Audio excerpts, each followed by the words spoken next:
What up? What up? What up? Welcome to the Live Game Season 3, Episode 11. This is the Average Man's Perspective on Football. I'm your co-host Marcus. Joining me on the panel tonight is Herman. Say what up, Herman. Hey. Next up, we got Brian. Say what up, Brian. Thank you for joining us. And we also got Mark. Say what up, Mark. Good evening. Mark, I gotta forget Mark. Mark got that whack internet tonight. We'll see how it turns out. Man. This gonna be a long. Hey man, I told y'all tonight. it's always the last. I told you it's always the last person on there every time. Brian joined last tonight. Oh, maybe. Actually, just got Yeah, maybe his kids stopped downloading them songs on the internet. I don't know. With Justin Bieber. Yeah. Before we get started, I want to encourage everyone to like, share, and subscribe, especially if you watch it on Facebook. Catch us on YouTube. Catch us on our Facebook, on our Facebook channel, the Facebook group, The Live Game. Also, catch us on Twitter at The Live Game 3, and you can find us on Instagram at the official The Live Game. Tonight's Brian is hosting. Go ahead and get us started, Brian. All right, everybody. Thank you again for joining us. We appreciate you turning in on your Wednesday. We know there's other things that you could be doing, but we appreciate you staying here with us while we have a little conversation about football, which all four of us are very passionate about. We're going to get started first off tonight with the news of the week. And, of course, we cannot have news without having COVID information. That scares me every time you do it. Right. So early this week on Monday, the Browns announced that their facility was being closed due to a player testing positive for COVID-19. Andy Janovich was placed on the COVID-19 reserve list. The facility was reopened yesterday. So far, no new cases were present. Early this evening, the Raiders defensive end Clinton Farrell and 6 additional players were also put on the COVID-19 reserve list. So that makes a total of 6 defensive players that possibly may not be able to play this Sunday against the Kansas City Chiefs, which puts them at a severe disadvantage. The other notes we found out this week was that Antonio Brown is in trouble again. Earlier this week, news broke that Antonio Brown was accused of criminal mischief when he allegedly destroyed a surveillance camera and threw a bike at a security check. The incident happened on October 15th, and the Bucs were aware of it when they signed him on the 27th. The issue was kept quiet, and the Homeowners Association and Brown have come to a mutual agreement, but the NFL is keeping posts on it. All right, so now we're going to go ahead and talk a little bit of hot topics. These are the things that we're going to discuss a little more thoroughly, how we feel about them. The first hot topic we have is that the Texans are considering keeping Romeo Crennel for the 2021 season. At 73, Romeo is the oldest coach in the NFL. The Texans are considering taking the interim tag off and letting him coach in 2021. Reports say he won the locker room that Bill O'Brien had lost. What do you guys think? Good or bad idea? What do you think, Marcus? Our resident O'Brien hater. I mean, I'm not excited about it. I feel like we need to get some new blood in there. Some of these new, coaches like, Kyle Shanahan, the Rams coach, some new blood in there like that. Jerome Crennel, he's had a chance to be coach. He was a coach for the Browns for a while. I mean, yeah, it was the Browns, but of course that record sucked. I'm just not excited about it. You got one of the premier quarterbacks in the league. Let's bring somebody in there that can capitalize on that and get that offense at the par as after Bill O'Brien decimated it.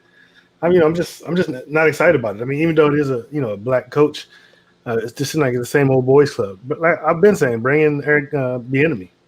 You still got a black coach. Let's do that. Bring in Eric Bieniemy. I'm just not excited at all about Romeo Crennel. Yeah, I agree with you on some points. If it was a different time and a different era when we didn't have the COVID issue, and I totally agree. I think that the Texans should explore more options. But part of the reason why they may end up doing this is because it's difficult to get coaches to be able to come in, see the facilities, and do all these things with all these rules we have for COVID-19. Also, even though coaches don't really play a big part, there's a question about the salary cap for next year. So I think that's part of the reason why they may want to keep it copacetic. What do you think, Herman? Yeah, I agree with Marcus with the, bring in somebody a little bit younger, a little more innovative thinker. I don't know why you wouldn't want to go after Eric Bieniemy. Um, you see what he's doing with Patrick Mahomes. You used to have a young, good quarterback in Watson. Why wouldn't you want to, pair that together? Cornell, he did have his chance in Cleveland, and yeah, they were the Browns, but I know Brian, you say he won the locker room over, but I'm sure that wasn't that hard. How well was O'Brien liked? You know what I mean? Very true. Very So true. I don't, and I can understand the COVID angle, but at the same time too, they're getting close to a vaccine. There's a long time between the end of this season and the beginning of next season. I myself would want to start with something fresh and get a new coaching staff in there while you still have a young quarterback. You got an okay wide receiver, well, not okay wide receiver core. You still got Will Fuller, who's pretty good. It's been healthy this year. Yeah, and has been healthy, right? You need a run game to go with that, but I think you need a complete change. You really do. And also with the COVID thing, I mean, they drafted players this year without. Yeah, so I mean, yeah. But that's part of the reason why Cam took so long and before would think because of the COVID issue, though, because other teams couldn't work him out or try him out. That's why they were scared to sign him. Mark, go ahead and finish your stuff. Yeah, I mean, I agree with you all. I think that the age and him being a defensive-minded coach, I don't think that's such a good match for Deshaun Watson. I kind of disagree with you as far as the coaching search or bringing in the coach. We've got the technology now. They can interview by internet and site and so forth. You can work on get the facility clean at a later date and get them in there. So I think that I don't think that's such a big deal. But as far as him being the coach, we already talked about he being one of the oldest coaches in the NFL. I think this time for him, as far as the head coach, is probably passing by. And plus the COVID. Both of those are playing a factor in it. Plus, Deshaun is a young, fresh talent. You got to get him a fresh-minded coach, somebody with some fresh ideas, some offensive power, some help additionally, and I'm pretty sure you see that Texas team do a lot better than what they've been doing. Not to mention too, usually a coaching staff is they're brought in by the head coach. So how many of them are loyal to O'Brien? How do you go into the move into the next year with that? Because if you're only going to have him coach for 2021, you're not going to let him bring in a whole staff. Here's another interesting thing too. I mean, the so-called GM now is only there temporary too. So I think if you get rid of Romeo Crennel, you're going to be looking for another GM also, because I think that whole deal play a part in it too. So I guess we'll see. Yeah. Normally, if you bring in a new GM, he's going to want to bring in his own coach. Yeah, exactly. Yep. All right, so we're going to move on and have another quick conversation about who is your MVP candidate. With Russ and Allen not lighting the league up as much as they did, who do you currently think has the best chance to win that honor? Let's start this one off with Herm. Well, I'm still going with Russell Wilson as my MVP, and I'm gonna give you the last four. Whatever. I'm gonna give you these numbers. Both of them. That's what I want. He's fourth. He's fourth in completion percentage. He's second in yards per game. He's third in passer rating, and he's first in touchdowns. And he's doing in turnovers. I ain't mentioned turnovers. I see 100 safety rules for 14 years. Which of the? My bad. So I'm going with Russell Wilson because I feel like it's more on his shoulder. He's doing this with no run game right now. He hasn't had a run game the last 2 weeks. Or a defense. And then his defense is not, and he still has his team right there at the top of the division. So I just don't see how Russell doesn't get it this year. If he continues, I mean, that was an anomaly, the 4-pick game. That's not going to happen again. So I'm going with Russell Wilson. Mark? Well, my top 4 was Aaron Rodgers, Russell Wilson, and Josh Allen beginning of the season. I got somebody else who's moving. That's only 3.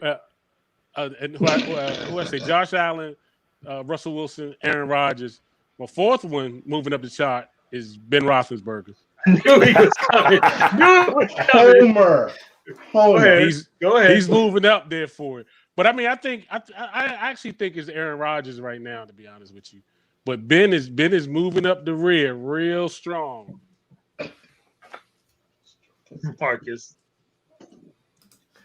So I got two, but I had two in my head. But I was looking at the stats. They don't really seem that great, but I still he passed the eye test. I'm gonna go with Kyler Murray. Currently he's 13th in yards, tied 11th for touchdowns, tied 27th for interceptions, and he's 10th in QBR, which actually not that great, but he's been looking real good lately, and there's a chance for him. But at the top of the list now, I still got Russell up there, but at the very top, I got to go to Old Faithful, and that's my man Mahomes. He's 5th in yards, 3rd in touchdowns, 1st in interceptions, and 2nd in QBR. So, if Russell keeps failing, which actually I don't really think he's failing. He's just having to do too much because it's basically all on him with no defense. But definitely Mahomes. Oh, can I say something real quick? Mark, if Ben is creeping up the ladder, he better creep a little faster because he's beneath Justin Herbert right now in yards, in passing yards. So he only has him beat by like 0.2 in passer rating. But he got him beating wins though. But they're not. Herbert has a better. He's not in is that it is you can have the best stats that you want, but if your team isn't winning, you're not getting this trophy. Yeah, and that's why Marcus hit it right on the head. Mahomes should be your MVP. 8-1, lost one game to the Raiders, which he will more than likely redeem this coming Sunday. And I guess it's more out of sight, out of mind, because I was really shocked that neither Herman or Mark's category, but Marcus, you nailed it. Bravo. Mahomes is your soon-to-be MVP. I still ain't giving up on Allen either. I'll give up on Allen. Allen could have got it back last week, but then that other little dude wanted to throw that touchdown. But we'll talk about that later. He fell off that line. Murray. Put some respect on Just so y'all know, Russell Wilson is doing all that, and he's been sacked 30 times. Jesus, really? Yes, 30 times. He's just basically the whole team now. His offensive line is terrible. He got a terrible offensive line. What's up with all these bad offensive lines lately? Like, what's going on? A lot of injuries. Better questions. What happened to Russell and Metcalf last week? All right. So on Sunday, Drew Brees went down. But did you say Brian? Did you say who? He agreed with you. Okay. My bad. Is he doing me now? Are you being me? I'm not paying attention to the show. I mean, he just played a video in the middle of the show. So I was looking up stats and the sound came on. Okay. So we were trying to debate that who would be the best interim QB for the Saints this week. Should it be Winston going or should it be Hill? Since Marcus is paying attention, we'll start off with him. This is going to shock everybody, but I say Hill. I mean, come on, man. Winston be throwing too many damn picks. He's an interception machine. I'm gonna go with Hill. He's mobile. He can run the ball. I haven't seen him do a whole lot of passing, but let's see what happens. I'm going with Hill. Mark, I'm gonna have to go with Jameis Winston.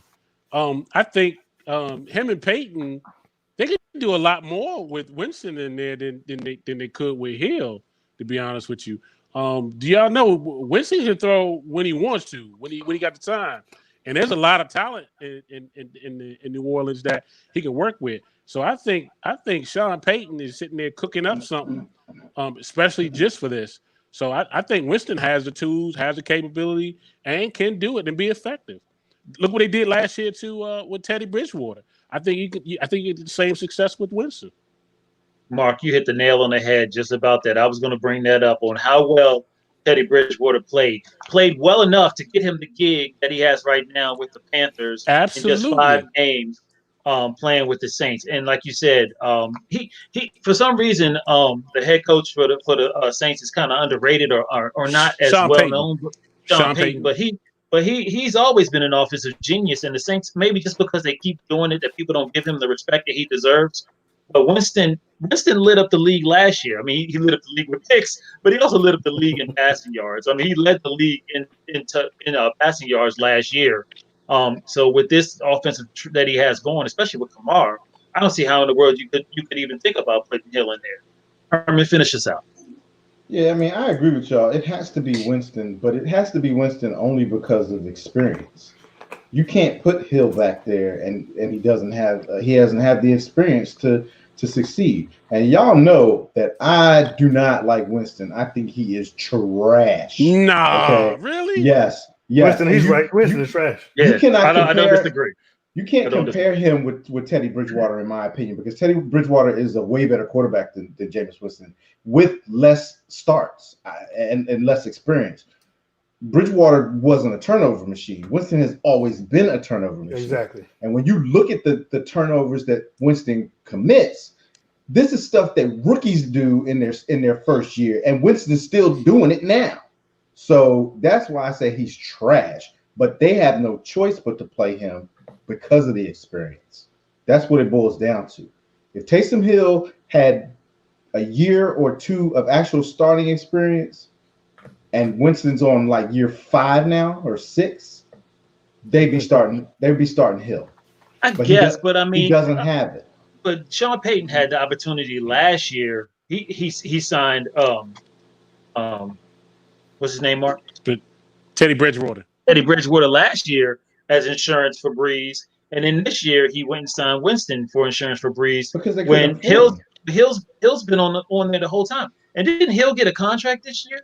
Yeah, he did. Hill is never going to be their starting quarterback. I don't think they're ever looking at him like that. He went with Teddy Bridgewater because Bridgewater had 2 years of starting experience in Minnesota, right? 2 or 3. Yeah, Bridgewater. Yeah, something like that. And that's why they went. They knew they weren't going to be able to keep Bridgewater, so they went with the cheap option of Winston. I mean, he is a 5-year starting quarterback, so he has all the experience. He's seen a lot of things. So he does have the experience, and Sean Payton figures I can coach him into not making the dumb quarterback, decisions he makes. Good luck with that. But Sean Payton is wrong, and he's going to find that out in the next couple games because Winston is going to do what Winston does. Throw picks. Exactly. But they're backs against the wall. They don't have a choice. Yeah. I just think that Winston is in a much better situation this time. I mean, push come to shove, don't force it down the field, just throw it to Kamara, and he'll make magic happen. He doesn't know how to do that though. He's proven he better. He better learn. He better. Or they are going to put Hill in because Hill will. Truthfully though, I don't even feel like he has to have that pressure of they're going to put Hill in over me. Not right away. He has a long leash. Because I agree with that. He probably does have a long leash. Yeah. All right. So the other conversation we're going to have real quick is about Jabril Peppers, who was fined $11,031 for his hit on Kyle Allen, which put Kyle Allen on IR. You think that guy was legit? Too much? Too little? What do you think, Marcus? I didn't actually see the hit, but if they found that much, I'm sure it's pretty ferocious and put him out for the season.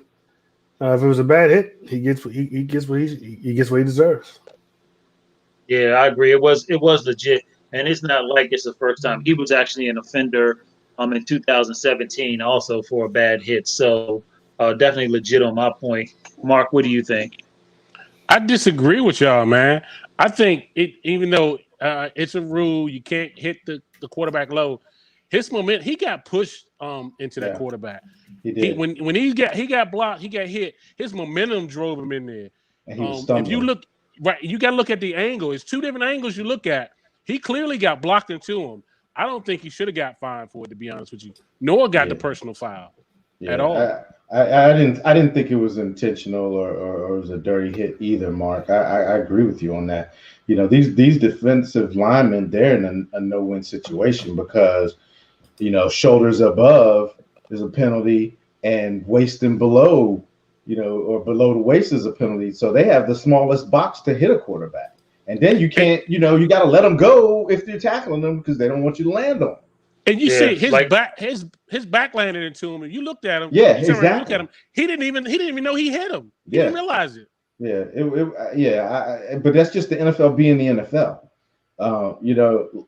And finding players trying to show we're going to protect the quarterbacks. But I don't think that was intentional at all. And like Mark said, from what I remember seeing of the play, he was stumbling, and they did say that some of the analysts did say that they thought he was blocked into him. It was just an unfortunate accident. You know what I mean? Mm-hmm. I just watched the hit, and I had to agree with you guys. Now it seemed like it wasn't intentional at all. I don't know why he go fine. That's just the NFL doing what they do. Yeah. All right. So the final hot topic we're going to go on real quick was the Cleveland Texans game, where at the end of the game, Nick Chubb broke out down the sideline to run a very far and touchdown to seal the game. And right before he got to the end zone, he dipped out of bounds.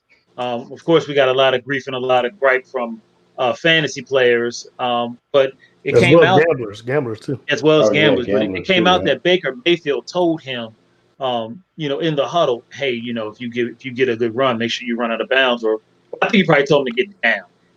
What do you guys think? Good plan, bad plan? You think he should have ran that touchdown in? What do you think, Herman? Yeah, I mean, I have him, but it wasn't a difference in my game. I lost anyway, but come on, like, what is this don't score crap? And plus, they would have went up by 10, I think. I think it's what it was. It's been about 10.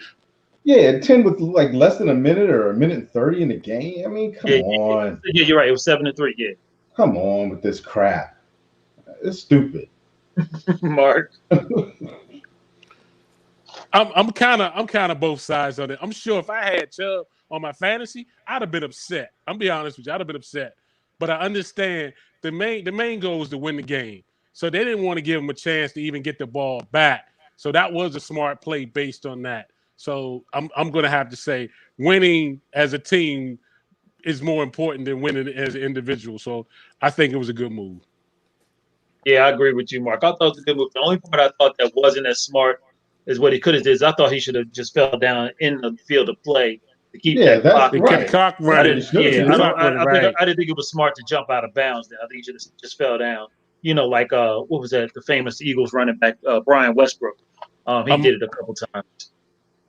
So, I mean, it is what it is. It was a smart play, but not as smart as it could have been. Marcus. My whole take on it is, why is Baker Mayfield telling anybody anything? That should be the coach. He's the quarterback. Right, he's the leader. Whatever. Let the coach tell it. Baker Mayfield don't need to tell it. It's old. Go film a commercial, Baker Mayfield. Wait, I think it did come from the coach. It came from the coach. Oh, it did come from the coach? Okay. Well, as long as Baker Mayfield told Baker. Okay. Well, I mean, it is what it is. Like, you can't. They trying to win the game. Like you guys said, I don't know why he just didn't fall down instead of running the bounds. What's the whole point if you're going to stop the clock anyway? The whole point of doing that is to keep the clock running. So, Baker Mayfield probably did tell him to run the bounds. That's why it was a bad play. He was like, run the bounds, no fall down, just run the bounds. Which makes no sense. Right. So that'll take care of our hot topic section. You guys feel free to, if you have any hot topics that you want to give us to us on Delay of Game 3, or go on our what is it? Instagram page on what is it? The official Delay of Game. Yeah, official Delay of Game. Yeah, you can also do that, or you can go on our Facebook. All right, so we're gonna get into these games that we picked last week to see how well we all did. The first game we're going to talk about is the Thursday nighter. It was the Colts versus the Titans. It appeared in the beginning the Titans were going to roll the Colts as they took the first drive 67 yards and 3 minutes and 10 seconds to take a 7-0 lead. But the Colts kept it close, down to 13 to 17 at the half. After that, the Titans forgot that they were supposed to keep scoring, but the Colts didn't, as they racked up 21 points in the second half to win 34-17. The Colts gained 430 yards on offense, and neither team turned the ball over. Marcus, who did you pick? I picked the Titans, of course. I've been pretty big on the Titans. I think I've only picked against them once, and then they turned around and won that game. I'm beginning to think the Colts are better than I've given them credit for. They've been like real quiet, low key, not a lot of attention has been paid to them, but they've been doing a whole lot. And I picked the Titans one because I expected Phillip Rivers to be turning that ball over a lot, and that didn't happen. And like you said, it's that first drive, like, oh, Tennessee's going to run away with this, but that definitely did not happen. I'm very surprised that the Colts actually pulled this out, but both of them now are 6-3, 6-3. Yep, both 6-3. Both 6-3. So they're battling out for the South. For the South. I never would have called this beginning of the year. Texans out there looking pitiful, and the Colts and the Titans are battling for the number one spot in the division. That's crazy. Herman. Yeah, I went with the Titans on this one too, and got it wrong, and pretty much for the same reasons Marcus said. I expected Phillip Rivers to turn the ball over, but he threw one touchdown, no picks, passed for 300-something yards. I don't know what's going on with the Titans. They're my pick to win the AFC South. It seems like they've gotten stale lately. Their offense has gotten a little stale. Derrick Henry, he had 19 carries for 103 yards, but I don't know. These are divisional games, so divisional games can always go any way. The Colts do have a good defense. Their defense has definitely stepped up this year. And I guess having Phillip Rivers on the team, maybe they feel a little bit more confident with having an experienced quarterback. And their play is showing it. The one thing that I just don't get is why T.Y. Hilton is not being utilized more with the Colts, or why Phillip Rivers isn't really throwing to him. He had 5 targets, and he caught 4 of them for 40 yards. Our team, I guess maybe teams may be keying in on him, or it just seems like him and Phillip Rivers just don't have a good chemistry. So I picked the Colts. I picked the Titans, but I they lost, but I'm still rolling with them I still feel like they'll win the division. Yeah, I was with you guys. I also went with the Titans in this one. And to piggyback off of what Herman was saying about the Colts offense, Nyheim Hines had a really good game on his 24th birthday. So happy belated birthday, Nyheim Hines. Their backfield is still questionable because they still have Jonathan Taylor, who they don't seem to use. So they suck when it comes to fantasy. But on the field, they're doing a good job. Mark, who did you have? Hey, I went with you guys too. I took the Titans, man. What surprised me is Coach came out in this game, man, with these fourth and goal, fourth and down. They went for it. They were 3 and 5 on fourth downs throughout the game, so they was gambling a lot. You mentioned about Nyheim Hines being his birthday. He had a total of 115 yards and 2 touchdowns, which was great. But what killed the Titans was their special teams. They had a missed field goal. They had a blocked field goal for a touchdown, and they had a shank for 12 yards. Punting 12 yards, I think I can punt better than that. But their special teams, the kicker, Gagowski, he done missed 8 kicks this year. Their special teams is killing them. Because him and the coach have a special bond. They were right. They do. They go back. Yeah, they go back. And then another note on Himes was, they started him out and they was going to put him down for a minute, but his running back coach was like, "Nah, man, he's hot. Keep him in there, and it showed up. He was the man. But I took the Titans. I was wrong on it. All right, so we all got a goose egg on that one. Yes, sir. So the next game we're going to have a conversation about was the Sunday nighter, the Baltimore Ravens versus the New England Patriots. The question in this game is, does Belichick have a line to Mother Nature? Because when the Ravens needed to start to throw the ball, there was a monsoon on the field where you couldn't see your hand in front of your face, let alone a receiver in the flat.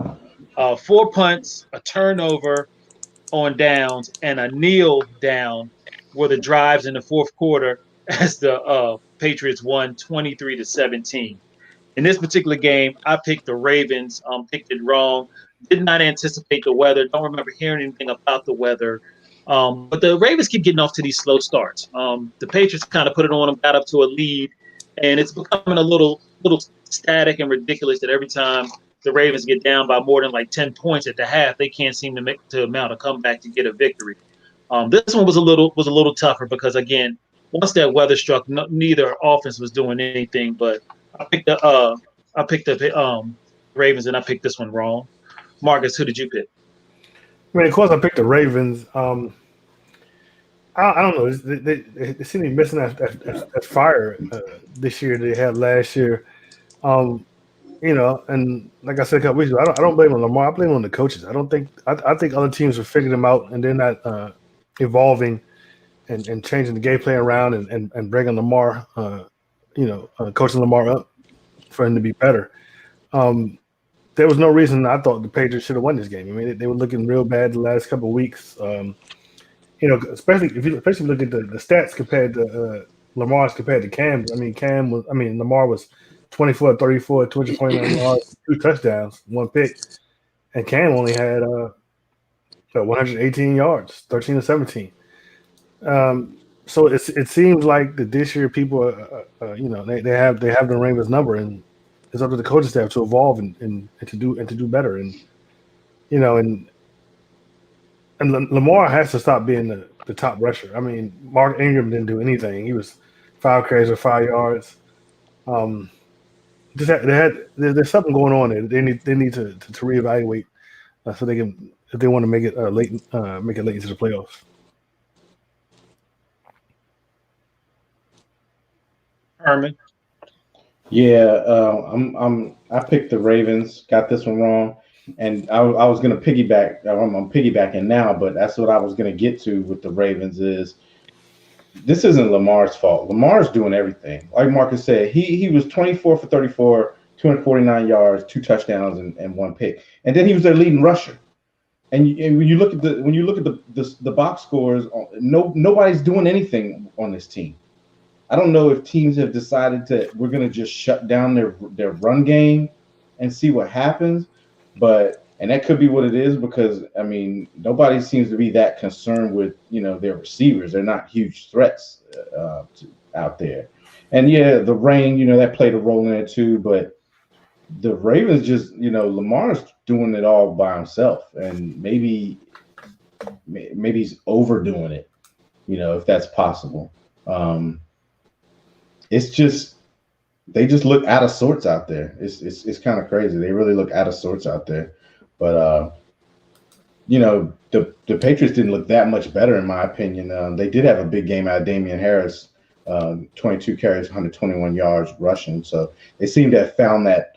That's the one thing the Patriots didn't seem to have was a single back, one running back. But they seem to have found one now that they're leaning on. So. If the Ravens keep doing what they're doing, they are not going very far in the playoffs if they make the playoffs. All right, Mark. Mark. Yeah, I took the Ravens in this one. Hear me? Now we can. I said I took the Ravens in this one. I was wrong. The Ravens couldn't run the ball at all.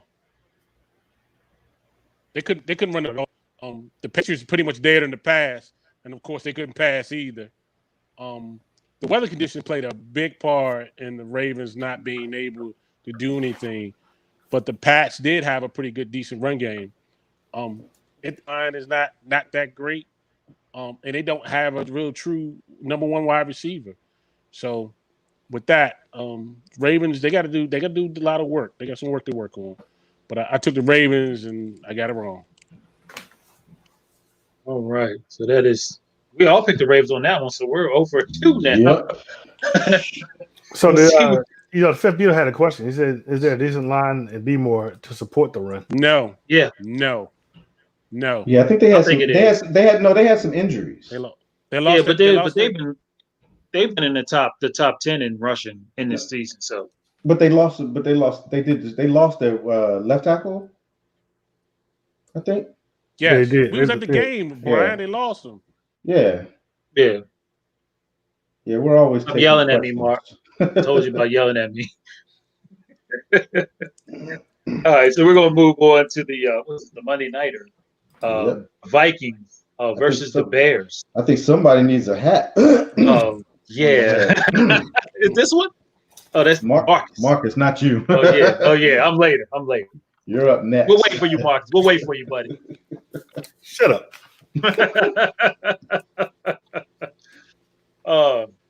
Chicago could not get their offense on gear, amassing only 149 total yards. Chicago's defense and special teams kept them in the game thanks to Cordell Patterson's 104-yard kickoff return for a touchdown in the beginning of the third quarter to give the Bears their one and only lead of the game, 13-7. The Vikings offense took what the Bears defense gave them and took advantage of 2 turnovers by the Bears. Vikings offense was an impressive 53% on third down and held time of possession to 35.50 minutes to 24.10 minutes. Mr. Parker, who did you pick in this one? Hey, real quick before we get into the game review, what is he asking on this question? Looks like it's Dante Johnson for the Steelers. Or DJ Moore. Or DJ Moore for the Panthers. Yeah. I would go with DJ Moore. Yeah, who are the Panthers playing? Aren't they playing the Niners? I mean, the Packers. Yeah. No, the Packers are playing the the Colts, aren't they? Yeah, you're right. They are playing the Colts. Hold on, let me look it up real quick. The only reason I say Moore because Ben has too many targets for that receiver. I feel like he's not going to be. But Carolina's playing Detroit. Target Johnson a lot. He throws to him a lot. Carolina's playing Detroit though. That's a toss-up. That is kind of a toss-up. I think I would probably go with DJ Moore. Because like you said, I mean, Ben does, and I honestly I think that the Steelers are going to run the ball a little more this week, against the Jags. Yeah, I would go with DJ Moore myself, and it's PPR too. So yeah.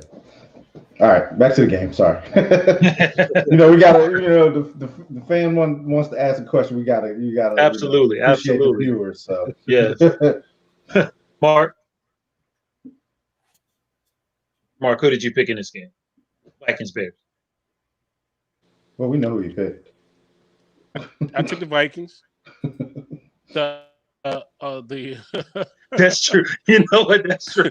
The old line.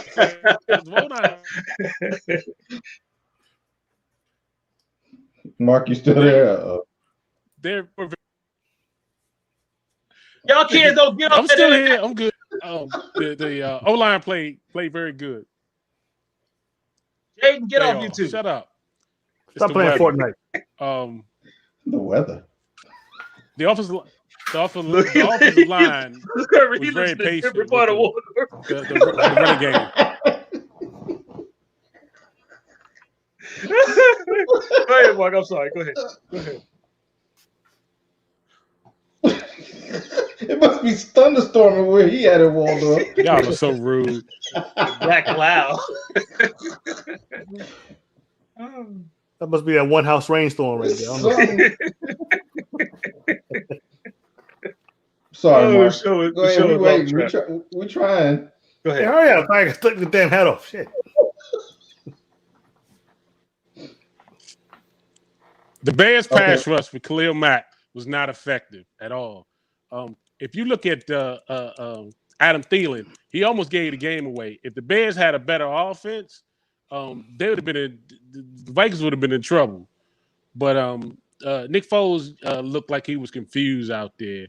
I took the Minnesota Vikings, and they were successful. Herman.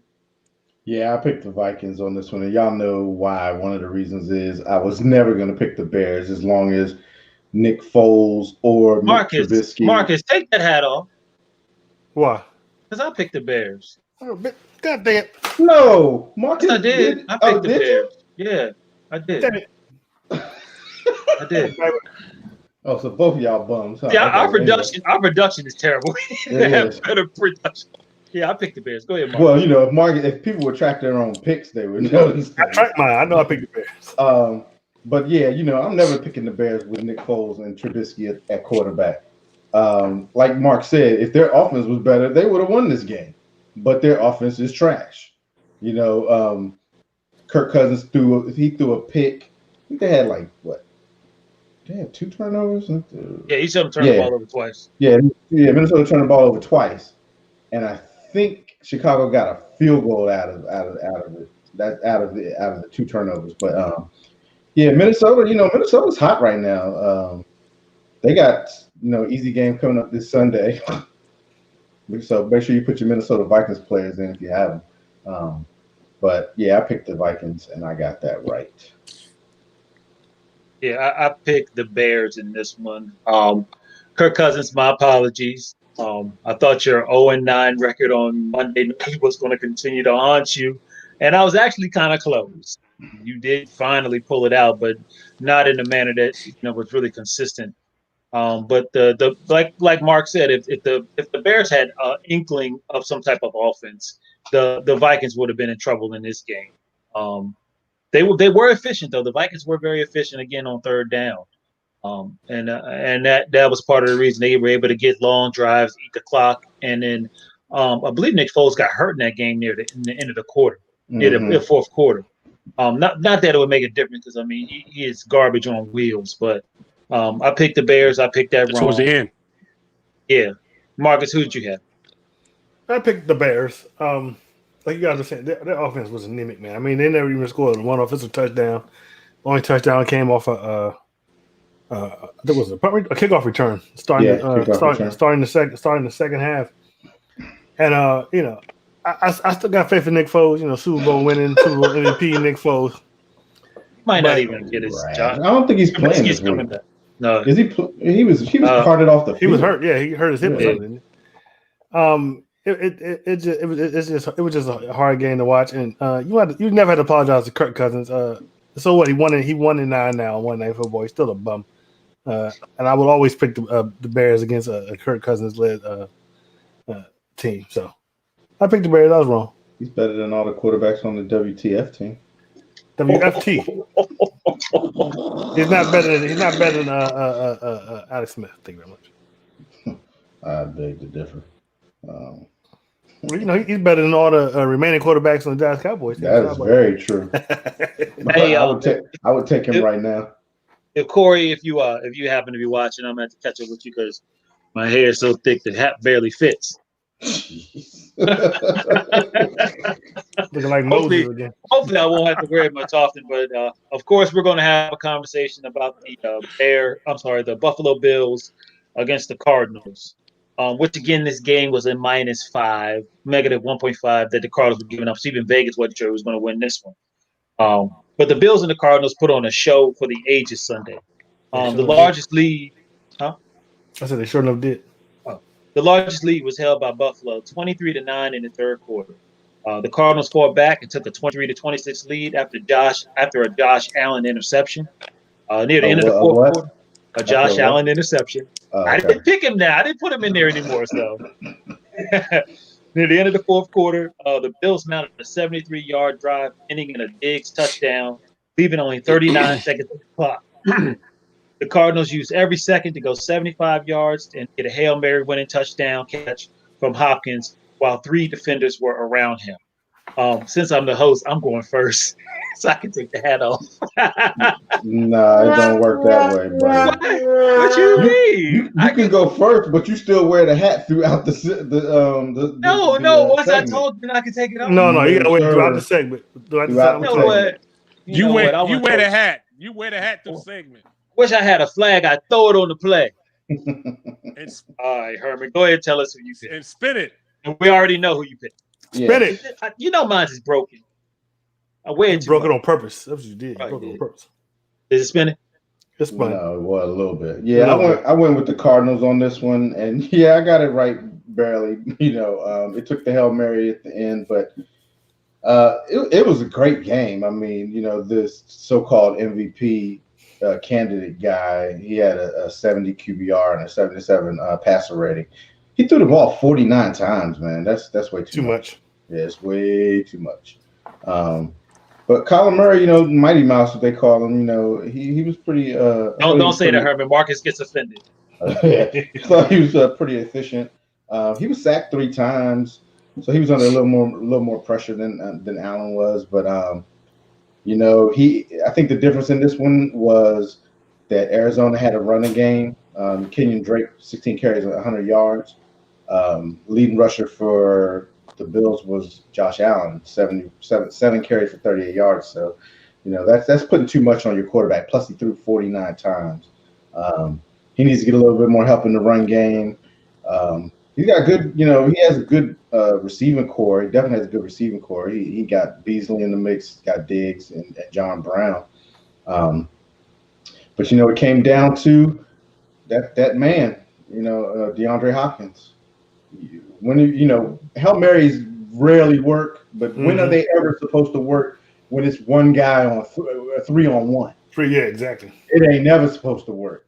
So that was I couldn't believe it. I couldn't believe it. He caught that. That was a great play, and that's what happens when you have superstar receivers, and you only gave up a 2nd-round pick to get him. I picked the Cardinals. Mark, who'd you pick? And be fast. Yeah, I took the car. Shut up. I took the Take your Cardinals. time.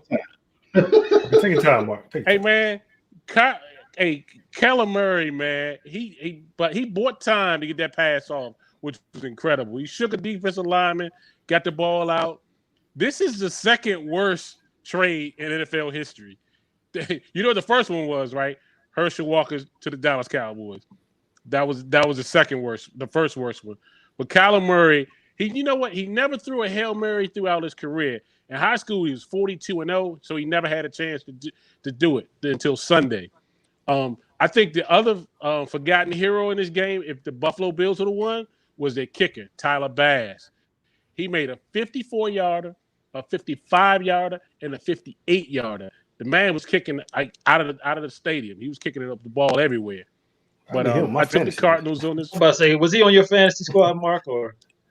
No, he just. I mean, he'd have been MVP if Buffalo would have won it. But I took the Cardinals, and the Cardinals were successful.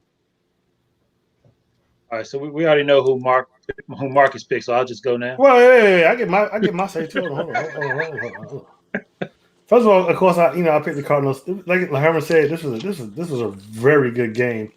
But big difference is, like Herman was saying, rushing yards. Arizona had 217, the Buffalo 73, and there were just too many turnovers. I feel like on both sides of the field here.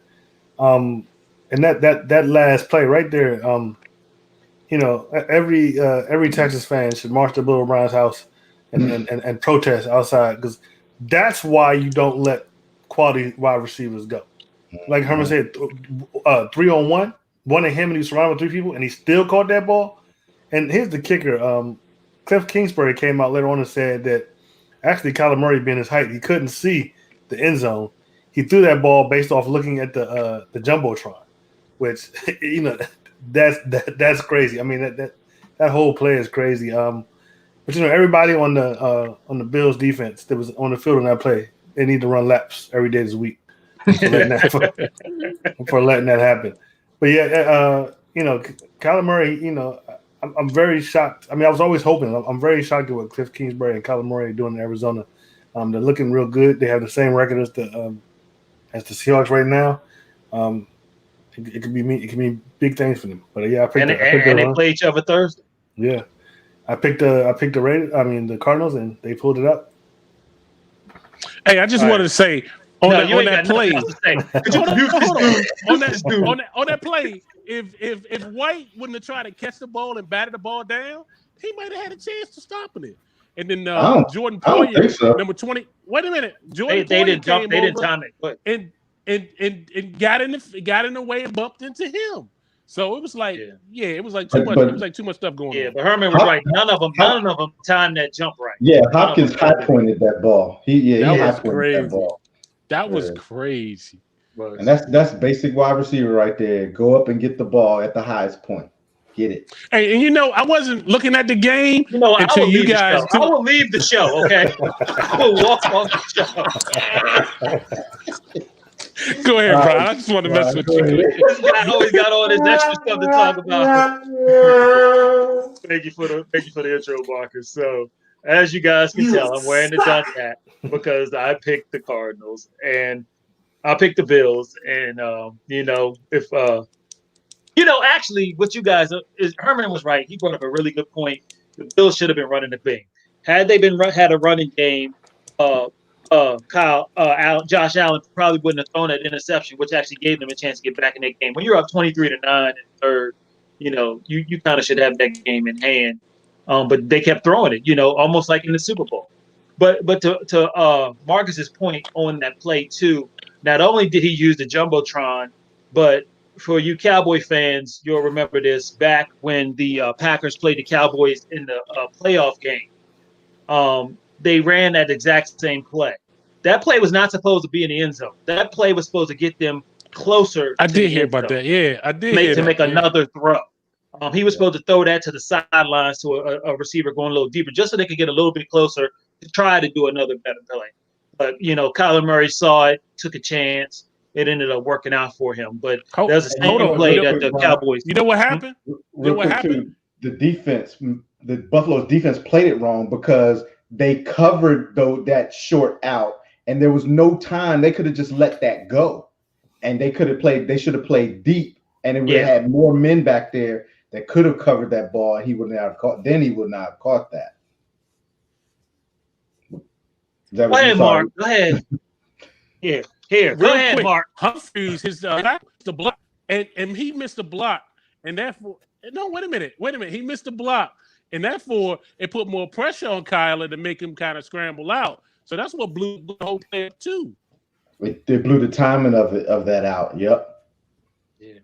But that was a great game. I didn't even realize it, until I started doing my research that I had to wear the hat for the show. But I was excited. I was enjoying the game, so it was worth it. It was worth it. I'm gonna take the dog. You suck. I'm never wearing it ever again the rest of the year. Didn't you say that the last time you wore it? Yeah, I did. But this time I mean it, Herm. I mean it. All right. So the next game we're going to talk about are the Texans versus the Browns. How did we get this game? For 3 quarters, the score was 3-0. Both teams finally got in the end zone in the fourth quarter. Nick Chubb had the opportunity to score again, like we talked about earlier, but was smart enough to go out of bounds to seal the win. We'll be real quick on this one. I picked the Browns. I picked that one right. Marcus, who did you pick? I go last. Oh, I'm sorry. I didn't see. Oh, Mark. I meant Mark Cup. Who did you pick? You long with this? Oh, wow. Mark, stop laughing and say who you Came back. They both rushed for 100 yards, but I took the Browns. Herbie. Yeah, I took the Browns on this one. Wasn't a good game. Like you said, I don't even know why we were picking that one, but pick the Browns. I mean, Mayfield threw like 20 times. That's around the range you probably should throw 20 to 25 times. And they had they got a big run. Their rush game, their run game was really big. They had Hunt and Chubb both rush for over 100 yards. So pick the Browns, got it right. Yeah, you're right, Herman. That was a very good running game that the Browns did. Very, very effective running game.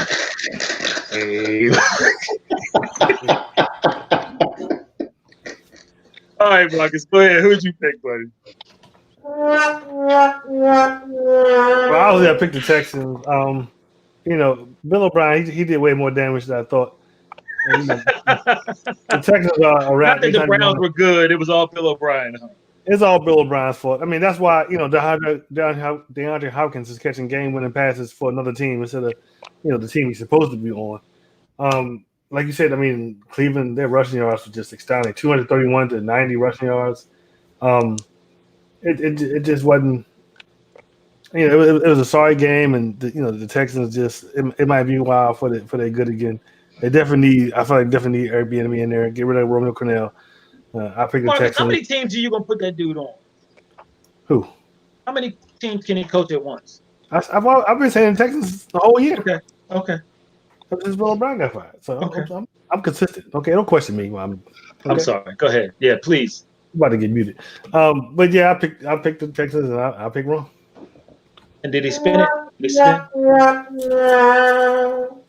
Yeah, yours spin nice. I didn't hear that you suck. Oh Lord. You suck. Okay, there you go. All right, so that was our final game that we picked last week. How did we do, fellas? How did we do? Went 1-4, my worst week ever. I was 3-2. Added up Mark and Marcus. Y'all are never prepared. 3-2. I'm 3-2. No, actually, I'm 2-3. Okay. Yeah, I'm about to say you can't be 3-2. No, actually, I'm 1-4. Yeah. You're like me. All right, so we're going to pick some games for next week's show. We'll go through these pretty quick. We got the 6-3 Cardinals versus the 6-3 Seahawks on Thursday Night Football. Vegas is rooting for the Seahawks. The Seahawks are giving up 4.5. The Cardinals have the number one offense as they head in this matchup on a high after beating the Bills on a Hail Murray. The 32nd ranked defense of the Seahawks is going to have a lot on their hands. Looks like Russ and his number 5 ranked offense better get cooking. Marcus, who you got? I am going to pick the Cardinals. The Cardinals are, I feel, a very good team, and just Russ is just having to do too much. The Cardinals defense is the Seahawks defense is going to suck, and Mighty Mouse is going to run all over them. I'm going to pick the Cardinals. This should be a good game. I think this might be the game of the week. It'd be nice if some of the running backs could come back, especially the ones on my fantasy team to help Russell out. I think what's name is coming back? Any Herman? Carson? I think Carson's coming back. I think Carson's going to come back. Who do you got, Herman? Yeah, I'm going with the Cardinals on this one too. I think that coming off that game against Buffalo, that's going to put them on a high with that run game, that dual-headed run game they got. And Chubb, he just came back last week and rushed for 100 already, and then Hunt hasn't missed a beat. So, and they're using them so that they're both getting, they're both doing damage. So I'm going with the Cardinals on this one.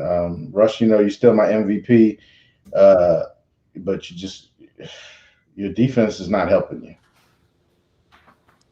Yeah, on this one, I might end up lone wolfing this one because I'm actually going to go with the home team. Herman, I thought that you would keep riding with Russ. The Cardinals beat the Seahawks earlier this year, but I just think that the Seahawks have enough gusto, enough offense to keep up with the Cardinals, and I just don't see them getting swept. So give me the Seahawks at home. Mark, round us out. Am I lone wolfing this? Yes, you are. I'm taking the Cardinals.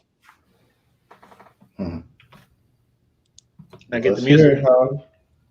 I can't.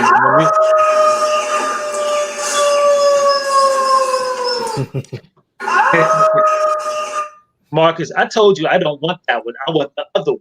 That's what we got now. That's the one you got. I don't like that one. I like the dead wolf one. All right, next game. They want wolves. I had to change it. Oh Lord. So the next game we're going to pick real quick are the 8-1 Kansas City Chiefs against the 6-3 Las Vegas Raiders. Vegas likes the Chiefs in this one. The Chiefs are giving up 7. The last time these two teams met, the Raiders shocked the football world, beating the Chiefs 40-32 in Kansas City. Since then, the Chiefs have not lost a game, boasting the second best record in the AFC. Can Gruden come up with another game plan to get the win? I say no. Give me Kansas City all day and twice on Sunday. Marcus, who do you got? Like we discussed earlier, they have 8 defensive starters out for Oakland. There's no way they're going to be able to keep up with the Chiefs. Give me the Chiefs. Mark?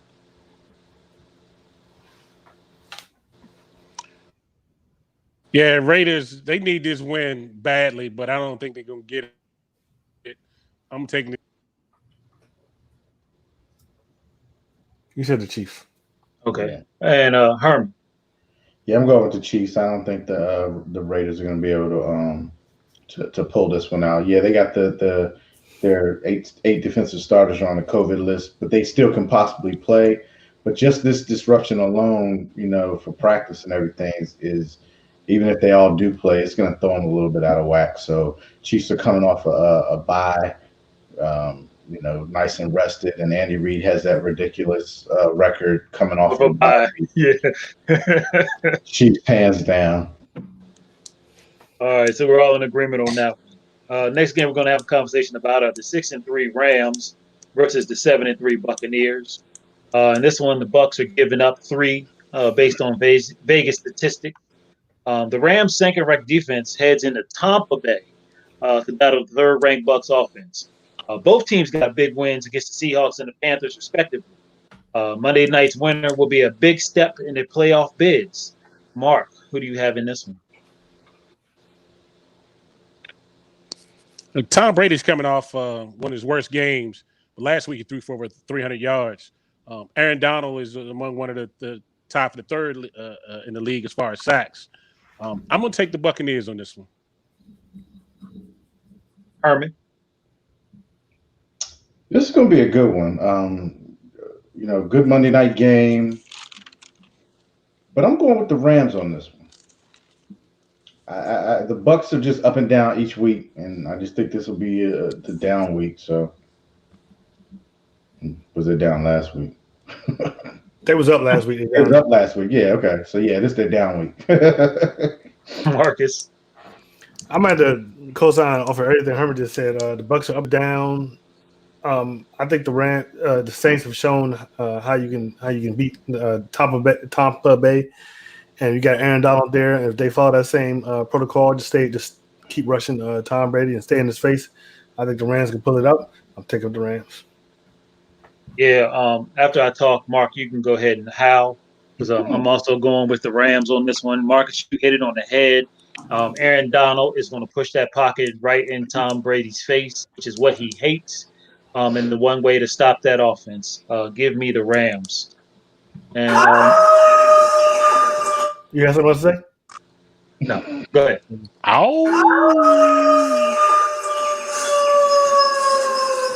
That's crazy because when I was writing my picks in tonight, I was like, yeah, I'm probably lone wolfing this one. Yeah, me too, Herman. Me too. I was thinking the same thing. And then when you said it, I said, okay, I'm not lone wolfing. So. This one can go either way. Just like that last time we picked with the Bills and the yeah. All right. So the next game we're going to talk about are the 7-2 Packers versus the 6-3 Colts.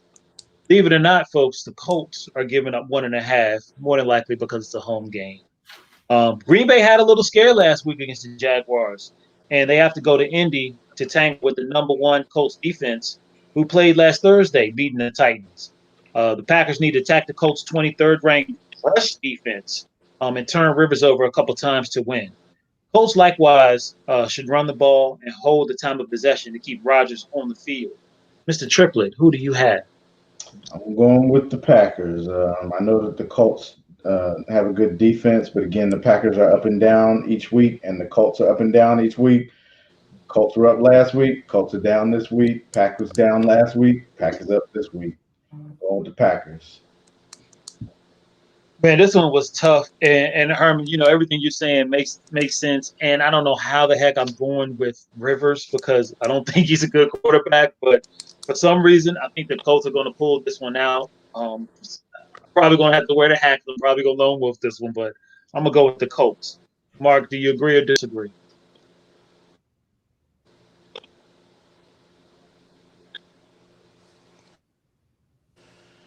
Coach got a good pass. Over 300 yards last week, but both of these teams are up and down, Coach. Oh, okay. Marcus, finish us up. Actually, it sounded like my beginning pick, Herman would have been lone with him, but I'm going to have to go with the Packers. Like you said, both of them are up and down, but it's hard for me to bet against Aaron Rodgers. And lately, the Packers haven't been looking that great, but it's still Aaron Rodgers. It's still the Packers. Even though the Colts looked fantastic last week and beating the Titans, I just have a hard time going with them. So I'm going to pick the Packers. All right. So the final game we're going to discuss this evening are the 6-3 Titans versus the 6-3 Ravens. Vegas likes the Ravens in this one. Ravens are giving up 7. Both teams are coming off devastating losses last week and hope to bounce back Sunday. The 6th-ranked Ravens defense and the third-ranked against the run will need to bring their A game to stop Henry. If they can do that, they have a great chance at the W. With the Steelers playing the Jags, the Ravens can't afford to lose any more games. On this one, I'm going with the home team. I think the Ravens are going to take care of business and get back on their winning ways. Marcus, who do you got? This is a hard one for me to pick, because I'm rooting for Ravens and Lamar, but I think I'm going to have to go with the Titans.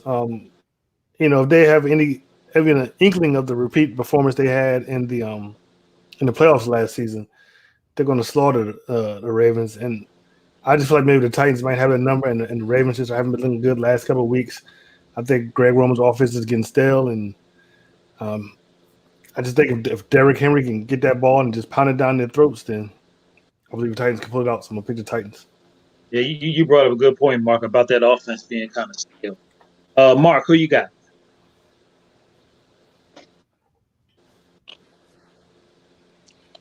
Ravens' run first approach has not been consistent so far. I'm gonna take the Titans in this one, y'all. I'm taking Titans. All right, Herman. Am I lone wolfing? Yes, you are, because I'm going with the Titans. This is another one that I said when I wrote it down. I said I'm going to be lone wolfing. I did not see that coming. Yeah, I just the Ravens just they can't get it together yet. You know what I mean? And like Marcus said, we might see a repeat of what the Titans did to them in the playoffs last year. I'm riding that Titan bandwagon. I believe they're going to win the AFC South. So I think this is a huge game.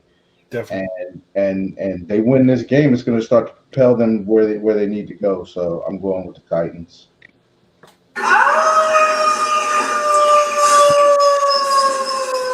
Brian Lone Wolf, two of them. So look, Ben, Linda, Paul, Kay, all y'all better get y'all little purple and gear on and make sure that I don't have to wear that hat next week because I'm picking y'all squad. I think you wearing that. So that's all the games that we got that we're going to pick this week. We'd like to thank you guys for again joining us. We're going to have a final word from each of the participants here, and we will start off with Herman. Didn't I start last week? Okay, well, let's start off with Marcus. Thank you. My final thought of the week is, come on, Raiders. I mean, I know you're in Vegas, but come on, it's this COVID thing is serious. About to go on lockdown. Y'all just being a bad example for the whole league. I mean, come on, let's get together and start doing what you need to do. You've already lost a draft pick. You've been fined like crazy. It's time to start taking this thing serious. Every time we turn around, y'all in the news. Somebody on the COVID list. Somebody got COVID. Somebody at a party they shouldn't be. Let's take the thing serious. And if especially if you want to, this is a bad time to have 8 of your starters go on the COVID list against the Chiefs this week. Even though you already beat them once, 8 starters against the Chiefs offense. Come on, man. Start taking this thing serious. Okay, Mark, you got any final words? A few moments later. Yeah, just that we made it past 5 or 6 weeks, which is I'm really happy and proud about. But yeah, we got to get this. You got to keep this COVID thing on the wraps, man, so we can continue on with this season. Just stay safe. That's all. Yeah, my final word is on a similar line with you two guys about the COVID. Props to the NFL for coming up with stronger rules for COVID to try to make sure that this season lasts. They locked down the players a little more severely, making them do more testing and just doing the things that we need to hopefully make it through this season in spite of the Raiders and their antics. Herman, go ahead and finish this up. Yeah, and I was going to touch on that. First thing is stay safe. Cases are on the rise out there. Stay diligent. But as for the NFL, putting teams under more intensive COVID-19 protocols now, you should have been under those protocols all season, not now. That just goes to show you that, in my opinion, they weren't doing enough. And I'm impressed with how far we've gotten into the season. and that we haven't had a super amount of breakouts. So if you think about it, if they had stayed under intensive protocols, or maybe put these intensive protocols in place earlier, you might not have had to done some of these game rearrangement stuff. So my thing is you should always be improving your process. They should never have gotten stale with whatever it was that they were doing, whether it was testing, how they were having meetings, stuff like that. They should have a committee that is constantly reviewing what they're doing and making it better every week so that they can finish the season and the players can be healthy, and they can be healthy for their families at home too. So stay safe. And then just to piggyback off of Herman, real quick, shout out to the NFL players who are going through this COVID thing. Last week, one of my coworkers tested positive for COVID-19. So Monday morning at 8:30, I went to a facility to have a test done, and that is no joke. Okay, they put that thing up your nostril, and they just leave it there for like an hour. It felt like it really was only like 10 seconds, but if they have to do that every day, man, much props to you, because I would retire. I would retire from COVID. So, so much props to the NFL players for that. All right, Marcus, get us out of here. All right, before we get out of here, I want to encourage everyone to like, share, and subscribe, especially if you're watching. Whoa. Time out. I'm going to need a little more energy on this out, please. You act like you about to go to sleep. Come on, let's go. You about to get muted, son.